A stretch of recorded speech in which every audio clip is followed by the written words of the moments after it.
This is a 2005 2.4 liter Honda Accord. But it should work for any 7th generation of Honda, I believe.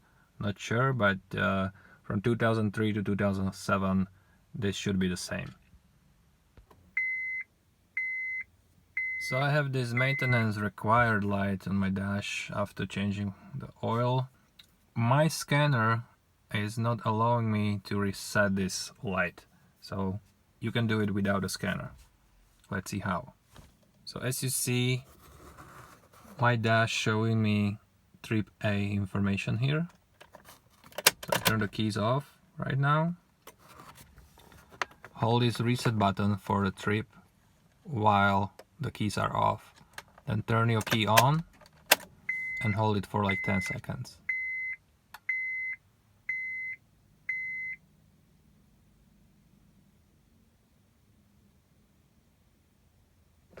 Well, the maintenance required light is gone. Congratulations, you just reset it. Maintenance required information from your dash. It's good to go now.